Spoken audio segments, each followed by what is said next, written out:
Welcome to Behind the Firewall.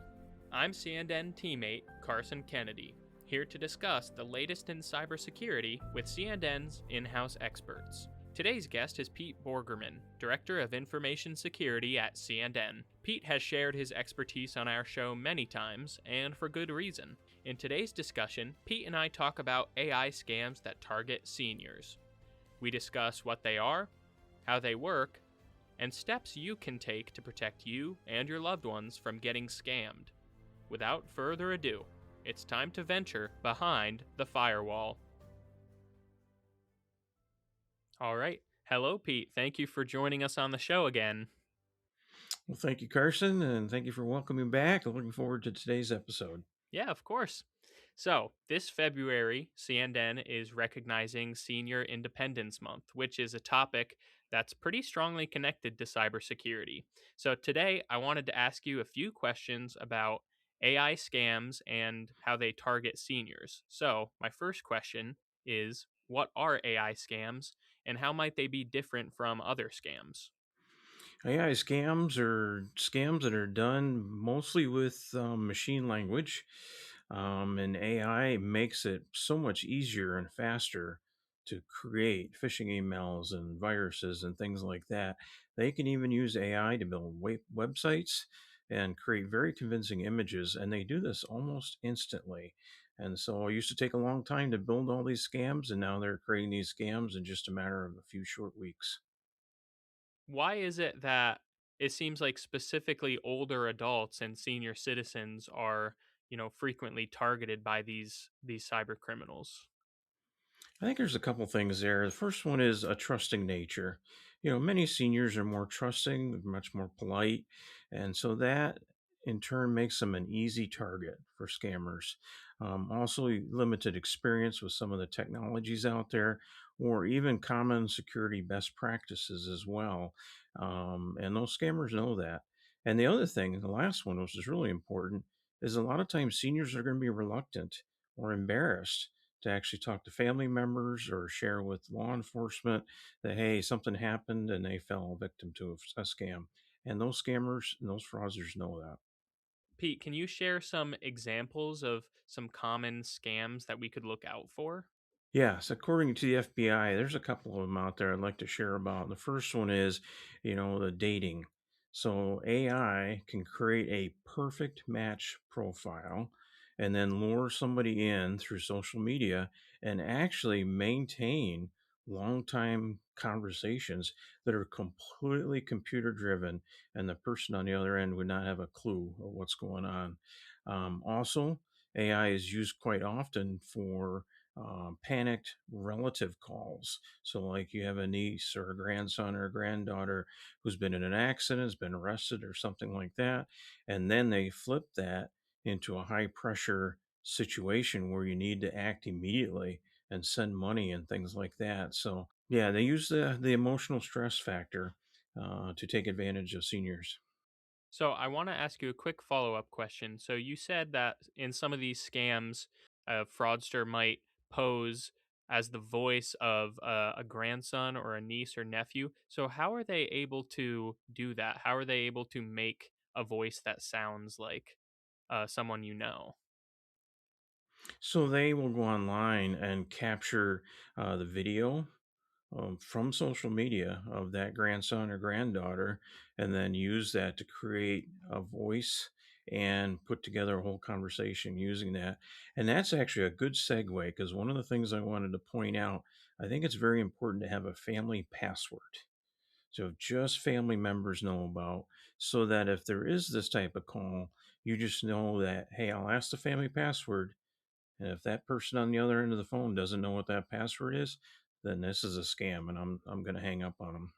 Yeah, that's a really smart idea. And it's important to realize that, things you're maybe posting on social media publicly and you think, oh, it's just for my friends or people I know. Like if it's public, anyone could see it and I guess now use it to kind of create models of your voice or your image. That's really important to keep in mind. So, what are some of the biggest red flags to look out for that might signal a suspicious message or an AI image or video?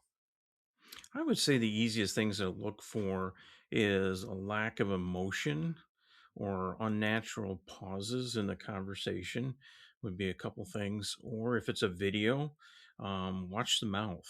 Does the mouth movement match the audio? Remember years ago, you'd see that with some of the TV shows. You'd hear the voice, but then you wouldn't see the mouth moving. Those kind of things. That's very true nowadays. The other thing is blurry backgrounds, unnatural lighting, some things like that to look out for. And because the AI is not perfect, so there are little gotchas here and there that you can kind of keep an eye out for. Artificial intelligence or AI is obviously a very new sort of technology. And, after hearing about all these scams, someone might be tempted to say, well, that's just too much for me. And so I'm just not going to use technology. But in today's day and age, sometimes it can be hard to just not use technology. So my next question is, how can seniors protect themselves from these sorts of scams without feeling too overwhelmed or scared of technology? I think the biggest thing is just watch out for a message or an email that's creating a tremendous sense of urgency. Because if they can catch you off guard, then you're not going to take the time to think about, hey, is this real or is it not real? Before you either move money or share information or something like that. So I think the first thing to do is stop, take a minute, do your own research, get curious. This person that called you, or then they're saying they're from a website, validate the website, call the company and things like that. But just step back, take some time to think about it. Don't get caught up in the emotion and or the urgency of the situation. So if a senior suspects that they've been targeted or maybe they've already fallen victim to an AI scam, what would you recommend that they do? First thing, contact your financial institution and let them know what's going on. And then they can look through your accounts, make sure there's nothing suspicious going on. There's been no money transfers or anything like that. The very next thing I would do is start going through and changing your passwords to your, financial websites, any kind of accounting websites, different things like that, even your online stores. And I really do encourage everybody not to use the same username and password for the same site. So always use unique usernames and unique passwords. And then the last thing, of course, file a complaint with the FBI or the Federal Trade Commission. And we have a lot of information out on the CNN website, where to go and how to do that. They can take advantage of that. And I'll make sure to put those websites in the description, the URLs here in the description of this episode so you can save it, hold on to it, and if you're ever in that situation, you know where to go. Moving forward, technology is always developing and AI is going to keep changing and keep developing as well. So how would you recommend our listeners to keep up to date with all the new technology and new scams? Well, thankfully, there's a lot of good sources of information out there.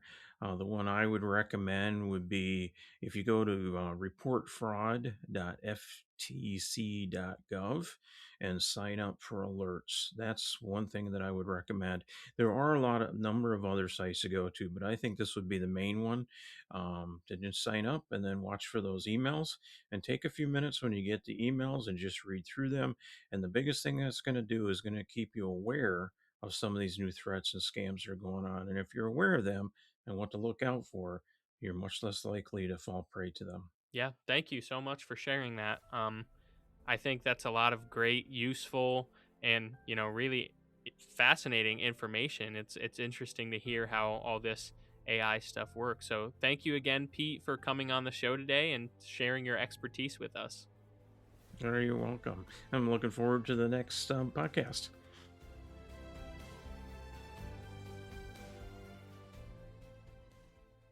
Up next, I would like to introduce a new segment of Behind the Firewall called Cyberscenarios. In this segment, we'll explore a fictional scenario of a character facing a cybersecurity concern or fraud attempt. At the end of each scenario, we'll debrief and discuss what our characters did right and what they could have done a little differently. Considering what we just learned from Pete, let's dive right into this month's cyber scenario. Robert, a 76-year-old gentleman, is making dinner one evening when his phone rings. He answers and hears his granddaughter Emily's voice saying, "Grandpa, I'm so sorry to call you. I'm in trouble. I hit a parked car, and they're saying I could be charged unless I pay for damages today." Emily says she's embarrassed and begs Robert not to tell her parents. A second person comes on the line. They say they're handling the situation and that Robert can help by sending money through a payment app.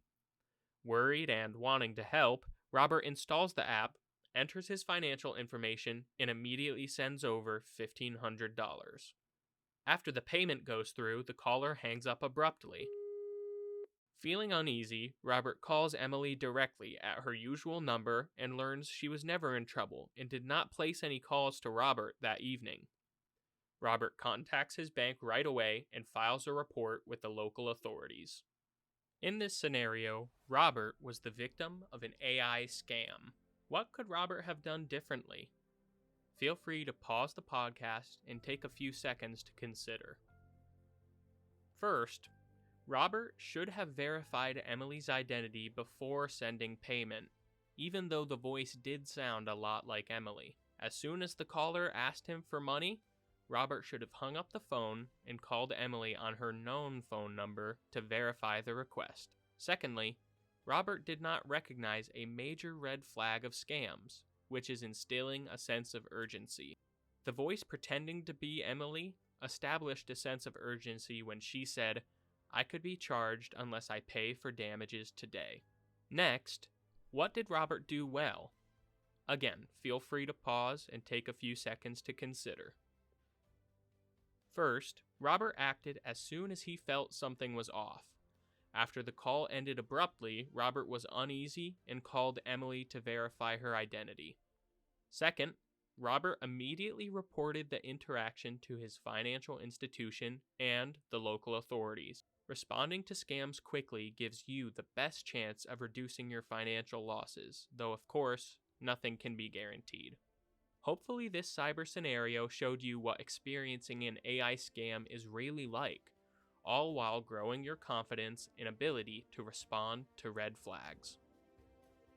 Thank you for listening to Behind the Firewall. If you enjoyed this episode, like, follow, and share the podcast with a friend. For more cybersecurity and money armor resources, visit cnbankpa.com and follow CNN on Facebook and Instagram. In the meantime, stay safe and stay tuned for next month's episode. This podcast is brought to you by C&N, member FDIC, an equal housing lender.